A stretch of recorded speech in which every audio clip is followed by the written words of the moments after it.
Chronique d'un centriste radical. Anxiété, dépression, idées noires, la pandémie fout le bordel dans nos crânes. Mais quid de celui des animaux ? Se sentent-ils concernés ? Mesdames et messieurs, je suis au regret de vous annoncer qu'une de mes poules est morte récemment. Alors en soi, une poule qui meurt, ça arrive régulièrement, heureusement d'ailleurs, sinon il y aurait largement trop de poules sur Terre. Mais ce qui rend cette histoire incroyable et qui fait que je vous la partage aujourd'hui, c'est la nature de son décès. En effet, ma poule s'est suicidée. Alors est-on certain qu'il s'agit bel et bien d'un suicide ? Oui, à 100%. Elle a sauté du toit du poulailler directement dans la gueule du chien, alors que le chien avait déjà mangé sa cousine la semaine d'avant, donc elle savait à quoi s'attendre. C'était complètement volontaire, elle a plongé avec ce calme déterminé qu'ont les personnes résolues à en finir, du genre les yeux fermés, les ailes écartées, poussière, je redeviendrai poussière. C'était à la fois très beau et très triste. Mais pourquoi ce geste ? Je comprendrais qu'un putois souhaite en finir, mais une poule, pourquoi ? Elle n'avait pas de dette financière connue de nos services.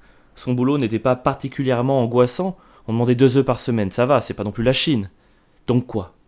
Conscience aiguë de la situation sanitaire mondiale, mal-être ancien et non diagnostiqué, fan de Kurt Cobain ? Avant d'avancer dans cette enquête, je voulais partager avec vous une question qui me hante depuis la découverte de la dépouille. Est-ce que chaque espèce animale a une manière différente de mettre fin à ses jours ? Est-ce que les poissons se pendent aux algues ? Est-ce que les oiseaux se laissent tomber de très très haut ? Est-ce que le morse se regarde le nombril, bim, empalé ?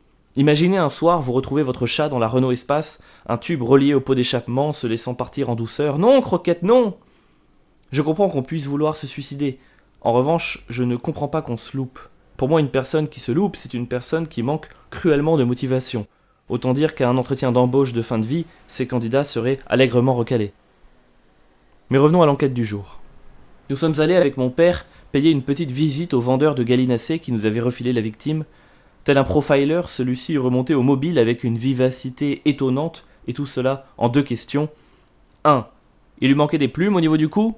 Réponse, oui. 2. Vous avez un coq ? Réponse, oui. Eh ben votre coq l'a violé. Pardon ? Oui, en gros, quand lui il veut et elle veut pas, bah du coup il lui agrippe le cou avec sa patte et puis là, poète quoi. Le choc. Le choc. D'abord cette expression poète qui revient dans ma vie comme un boomerang, et puis cette brutale réalisation, il ne s'agissait non pas d'une affaire de virus, mais bien d'une affaire de mœurs. La colère, le déni, et un sentiment diffus de culpabilité. Enfin merde quoi, depuis quand on viole quelqu'un sans son consentement ? En plus elle a eu un poussin, comment s'épanouir quand on est un poussin issu d'un viol ? Piou piou, non poète, motherfucker. Il a donc fallu nous rendre à l'évidence, nous devions tuer le coq, mais nous n'avons pas réussi. Tout simplement parce qu'il est magnifique. Voilà, quand une chose est laide, tu as l'impression de rendre service à la nature en la supprimant, mais quand elle est belle, c'est très compliqué. C'est quoi le plus simple, brûler un Van Gogh ou un dessin de ta nièce ? Et ben voilà. Nous avons donc laissé le coq en vie. En revanche, nous avons racheté 4 poules, absolument. Non seulement on l'a laissé sévir, mais en plus nous lui avons fourni des munitions. J'en fais des cauchemars la nuit, je revois le coq monter sur moi et murmurer dans mon oreille « T'es le prochain !» En général là-dessus, je me réveille parce que ça reste le taf d'un coq à la base, réveiller les gens. C'était peut-être ça que le vendeur entendait par faire son boulot. C'est la fin de cette enquête. En voulant chercher un lien entre la pandémie et le mal-être de mes animaux, j'ai découvert la vérité sordide des frasques d'un psychopathe à crête. Conclusion, les animaux semblent peu touchés par le Covid, mais beaucoup par d'autres choses.